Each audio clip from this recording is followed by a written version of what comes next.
wanted to talk about how to know what the right decision is, or how we can calibrate our decisions or our choice points at any given time to what would be the highest expression of a choice point. So we're always continually faced with decisions all day long, every day. So it's going to be decisions, in our interpersonal relationships. There's going to be decisions in our work environment. There'll be personal decisions based on major life events. A lot of different decisions that we have to make out there. So how do we know that we are making the correct decision? And is there a correct or most right decision that we can make at any given time? So again, I did a lot of thinking about this because again, I'm making big decisions all the time, like I'm sure a lot of you guys are out there. And I think the most correct decision, or the highest expression of a choice point, is going to be a decision where the least amount of negative residual output for all individuals is the combined result. So again, it's hard to be able to really anticipate, I guess, where the chips will fall. But because of living, and especially when we're dealing with different individuals, or, if we are in our workplace, and of course we've had similar scenarios, we can utilize our historical references and then our, to the best of our knowledge, dealing with the individuals in our lives. And we can make a summary judgment about what any given decision is going to cause in terms of a domino effect. So let's utilize an example. Let's say you are in a relationship and you're not sure if it's the correct relationship, and you're not sure, what decision you should be making. Maybe this is a really close friend, and the friend is, extremely negative a lot of the times, and they're causing you a lot of stress just because, again, this particular friend has, a tendency towards a victim mentality. When you're around this particular friend, it lowers your vibration, essentially. And so you have to make a choice about whether it is going to be right for you to keep this friend in your life, lower your vibrational frequency constantly to accommodate this friend and their growth, so what is the right choice here? So a lot of times you have to really lay out all of the possibilities and think about sort of the spider or the ripple effect of the decisions that you're going to make. Now, here is the decision that I would probably make in this scenario. Because of course this person is a friend, and there's, love for this friend, for this person, but I also know that I have to integrate self-love into my decision as well. So I can't have this friend's tremendous, propensity to sort of a negative vortex within their lives drag me down. So what I'm going to choose in terms of my choice decisions or my choice points with this individual is that I will continue to support them through loving, inspirational text, which is of a positive nature. I'm going to reach out when my vibration is extremely high, and I know that if they're in a negative place, I'll be able to have enough of a buffer of my own energy to be able to help them. I will have certain limitations on how much energy I can give them. Okay. And then again, in terms of a decision, if they are contacting me and I can tell that they're in a bit of a tailspin, or if they're in a negative free fall and I'm not able to deal with it, or if I have my own things that are going on, the choice that I'm going to make that is the best, I guess, calibration for all individuals involved is, again, a bit of love at a distance. Okay, and now I want to talk about other choice points that an individual could make that may not calibrate for potentially the most loving, highest vibrational solution that takes into account all persons and all parts of the situation. So let's say we take that same scenario and that same friend, and we become essentially a bit of an energy doormat. So every time that friend is in a tailspin, we drop everything, thinking we're doing the right thing, and we run to their rescue.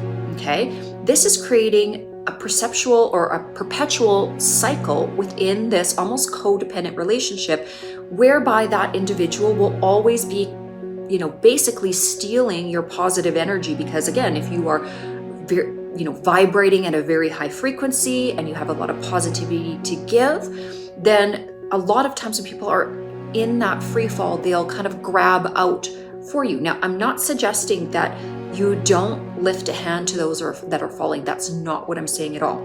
But what I'm saying is that what continually running to the aid of somebody that is in a free fall does is it prevents them from doing their own work. They are spiritually bypassing their own lessons by running to you. And you're their quick fix, you're their drug, you're the person that's going to lift them up. But the thing is, they're not really doing it from the inside out. So this is back to my discussion about choice points and what is the most correct thing you can do. And sometimes when you factor in all parties, when you factor in all elements, and you equally put attention to each, that is what's going to be the highest quotient of your decision making. Okay, I have to do this a lot in business. Let's say that there is a situation between two employees or multiple employees, and each person has their side of the story or their perspective of how they think things went down. Okay, I have to make decisions about each individual employee, their needs, their feelings, trying in that moment to lift them up and make them feel like they are very important and a valuable human, and that what they're saying has impact on the decisions that I'm going to make. In that same regard, I have to make a solid decision for the collective, because again, in a company, I can't just make decisions solely on what one or two people want. I have to think about my entire staff and then all of my locations across North America. Everything has a trickle-down effect. Then I have to also factor in what is right for me and how much I can handle as a business owner, because again, as a business owner, you have to kind of shoulder all of the weight in many ways. So I've got to factor that into my decision making. And then I've got to look at the broader reach of my decisions. So how is any given decision going to affect its pull or weight on my overall being and the time I can spend with my extended family and, of course, my own personal time?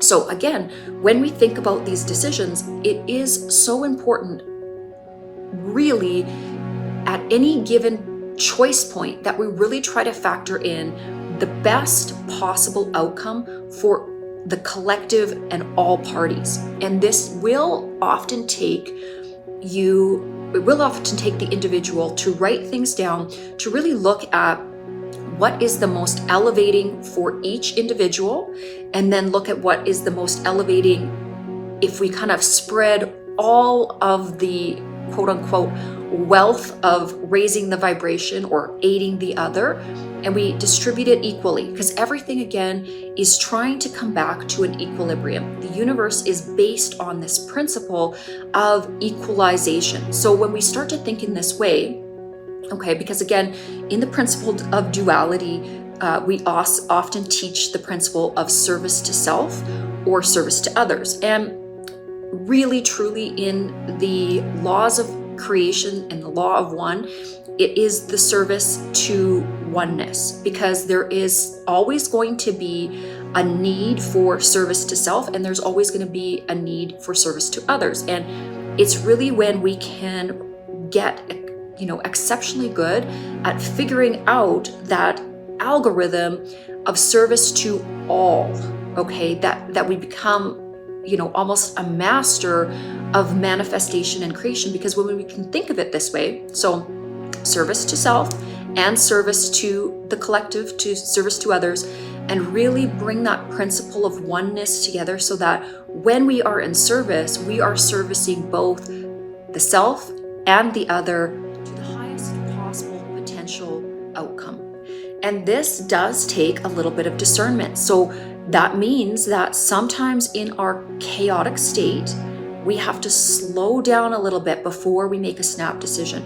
We have to look at all of the pieces on the chessboard, so to speak, and really think about how each move or each potential move would affect all others, and each potential move also affects ourselves. And that's how we can really start to become a decisive decision maker, a decisive leader, and somebody that truly genuinely sees from the top down, but also sees from the bottom up, and cares deeply about how our individual actions affect others, but also how the individual or the outcome or our actions affect us as well, because we cannot forget ourselves in this mix. And that's sometimes a problem with the teaching of service to others, service to self. I know so much it's taught that the path of service to others is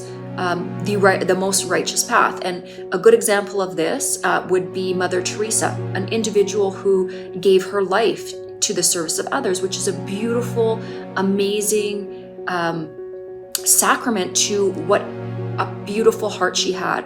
But I know that there was also things and things that she said at the end of her life where she questioned maybe that complete sacrifice of self, okay? Because when we give everything we have to the point where our own cup is completely empty, are we really doing the universe and the collective a service when we're not filling ourselves up as well? So I would say the answer to that is no. I think we need to serve others absolutely as a beautiful output of what our creation is, what our beingness and our emanation is. We should 100% be helping as many people as we possibly can based on our circumstances, and also in and of that giving time within our existence to fill up oneself, to do the things that make us shine and make us full of light and love. We need to give to ourselves as well. And that's the balance. That is what, again, creates that higher and higher spiraling effect of our frequency output. Now, I'm going to give an applicable example to this, and something that hopefully is a principle that kind of helps to solidify this in terms of, the way that you guys see this. So when we talk about service to others, it doesn't really necessarily matter on the scope of spirit what the service that we're doing is, other than it's all sort of intentionally related. So let's say we're somebody that maybe we're not super affluent, okay?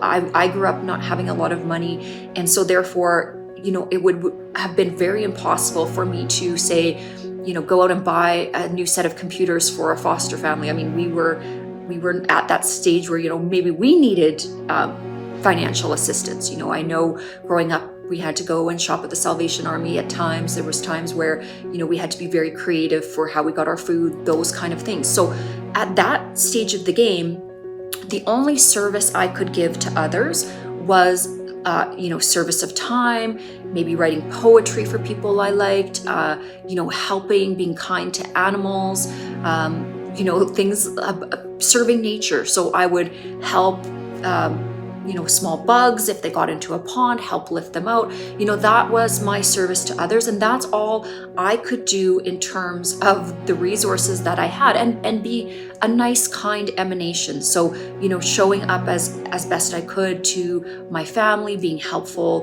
with chores. That's what I could do where I was at in terms of service to others. And in terms of service to myself, when I was in that stage of being a younger person, things like painting, dancing, creating, playing with my friends, doing things that gave me joy. I used to love jumping on the trampoline, whatever it was, whatever it is that kids do. But that was the balance between service to others and service to self. Now we can look at this as well. If you had a child that was maybe particularly self-focused and wanted to steal the toys of others, was sort of a bully, didn't want to help with chores, was very kind of grumpy and negative, that might be a child or an individual in the earlier stages of life where they're a little bit more service to self, and they're not really factoring in the whole concept of service to others, but that's fine. They're learning and growing, and that's where they're at along the spectrum right now. And there would be another expression of that where potentially, if a child had maybe smaller self-esteem and was just trying to please others, and again never took time for themselves, there could be that expression, of the spectrum as well. Now, if we look at what happens when we, are in our adult life and in terms of giving and giving to self.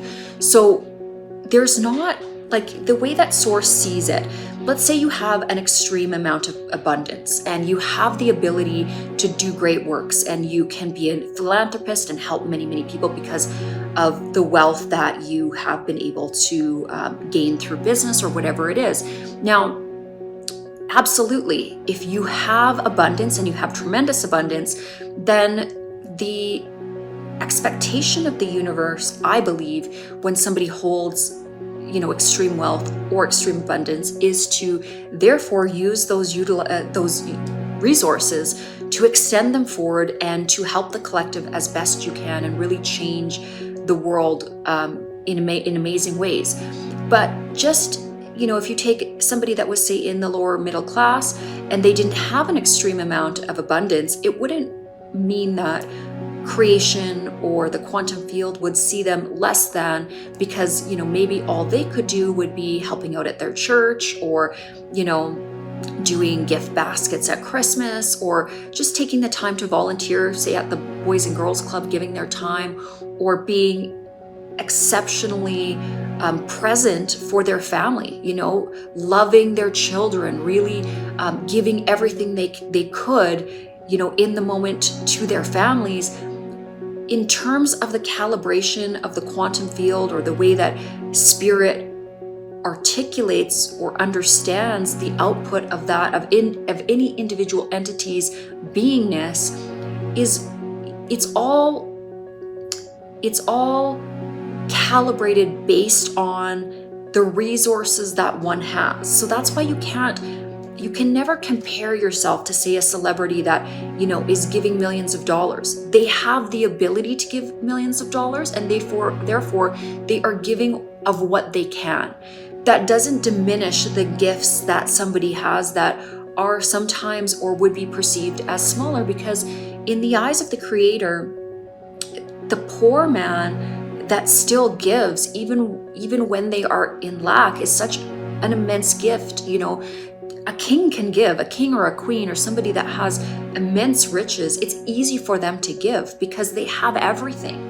And so they still should give because, again, with this tremendous abundance, part of the laws of creation and the laws of extension should be that when you are blessed, you should give those blessings forward to help as many individuals as you can. Now, I don't believe that you should give and give and give to you until you have nothing, because then again, it's not sustainable. You would eventually hit a point where the ability of your givingness or your extension would cease to be because you've given up everything. And that is the same principle again of really, this is the principle of substantiating service to self as well, filling yourself up, giving to yourself, because when you feel healthy and bright and beautiful and vibrant and in love with life, you are that much more able to give forth and emanate a truly high vibrational output from your core, from your spirit. So again, I want to wrap this video up back to my original purpose for the video, which is how to know at any given time what the best decision should be for you and for the collective. That the best answer is always going to be, using your intuition, following your gut and your heart, utilizing your logic. So being able to kind of look at all the pieces of the puzzle and really decide what is going to lift everybody unanimously with any decision you're going to make. Never coming from, attack or coming from an ego-based approach when you are making a decision. Because when we shoot from the hip, when we allow the ego to get offended by things or make snap decisions, we can hurt others. And when we hurt others, we actually hurt ourselves. Whether we realize it or not, when we do things that cause harm in other people, we will feel a residual guilt about it. We will come back to our sort of quiet mind and our quiet self, and we will have reflection about our actions, whether we like it or not, and we will see that maybe that sort of shoot from the hip snap decision did cause harm to others. And again, we don't want to be doing this. This is the whole part of the journey to planet Earth, is we want to really understand and start to realize that everything that we do has a ripple effect. Everything.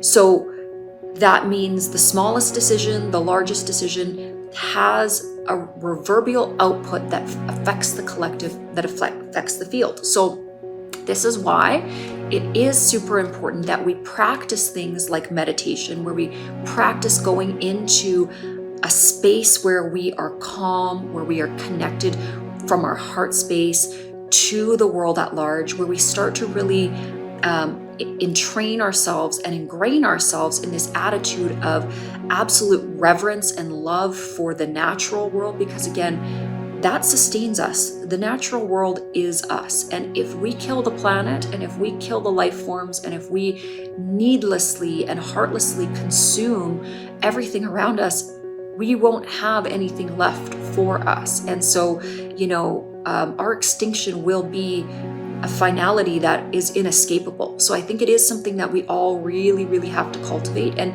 it's easy when, especially, in our younger years, in our teenage years, to be very focused on self in a way that is detrimental. So what I mean by this is excessive partying, maybe not thinking about broader topics, sort of losing yourself in a tailspin towards selfishness that really yields no good benefit for you. Okay, so again, I kind of come back to partying, but this is what it. These are the facts.